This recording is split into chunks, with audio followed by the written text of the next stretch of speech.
A girl stood there, looking rather cross, as though she had been interrupted, disturbed by the bell, and wanted to be put out for as little time as possible. She had long, milk-fair hair, and she wore a T-shirt bulging with puppy fat, an apron, knee stockings, and a pair of scarlet leather clogs. "Yes?" He smiled and said, "Good morning," and her impatience instantly melted into quite a different expression.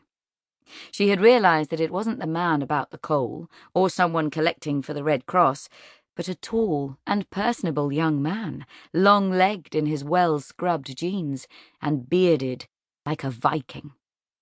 "I wondered if Mrs. Archer was in." "I'm so sorry." She looked quite sorry too, "but I'm afraid not. She has gone to London today to shop." She was, he reckoned, about 18, and from her accent some sort of Scandinavian, Swedish probably. He said, with what he hoped was engaging ruefulness, "Isn't that just my luck? I should have phoned or something, but I thought I'd take the chance of catching her at home." "Are you a friend of Mrs. Archer's?" "Well, I used to know the family some years ago, but we've been, well, a sort of lost touch. I was passing on my way to London from the West Country. I thought it would be nice to come and say hello. Just an idea I had. It doesn't matter." He began diffidently to back away. As he had hoped, the girl delayed him. "When she comes back, I could tell her that you have been here. She will be back in time for tea." At that moment, with splendid timing, the church clock began to chime for midday. He said, "It's only 12 o'clock now. I can scarcely hang around till then. Never mind. I'll maybe be down this way again sometime." He looked up and down the street. "There used to be a little cafe here. Not any more. It's a delicatessen now. Well, perhaps I can get a sandwich in the pub. It seems a long time since breakfast." He smiled down at her from his great height. "Goodbye, then. It's been nice meeting you." He turned as though to leave. He could feel her hesitation, her decision, as though he had directed them himself. She said, "I could—" With one foot already on the upper step, he turned back. "What could you do?" "Are you really an old friend of the family?" She longed to be put out of her doubt. "Yes, I really am, but I have no way of proving it to you." "I mean, I was just going to get the lunch for myself and the baby. I could get it for you too." He looked reproachful, and she began to blush. "Now that's very foolhardy of you.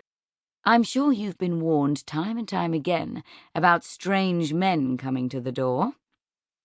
She looked distressed. She obviously had. "It is just that if you are a friend of Mrs. Archer would want me to ask you in."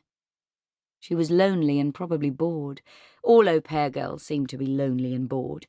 It was an occupational hazard. He said, "You mustn't get yourself into trouble." Despite herself, she began to smile. "I don't think I will." "Supposing I steal the silver, or start trying to make violent love to you?" For some strange reason, this possibility did not alarm her in the least.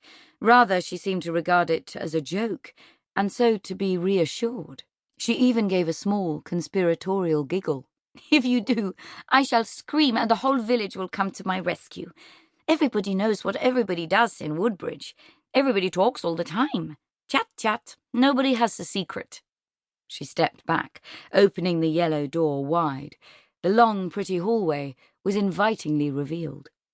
He hesitated for just long enough to make it seem genuine, and then shrugged, said, "All right," and followed her over the threshold, wearing the expression of a man who has been finally, reluctantly persuaded. She closed the door. He looked down into her face. "But you may have to take the consequences." She laughed again, excited by the little adventure. She said, in hostess-like tones, "Would you like to take off your coat?" He did so, and she hung it up for him. "If you would like to come to the kitchen, perhaps you would like a glass of beer." "Well, thank you." She led the way, down the passage that led to the back of the house, to the modern kitchen.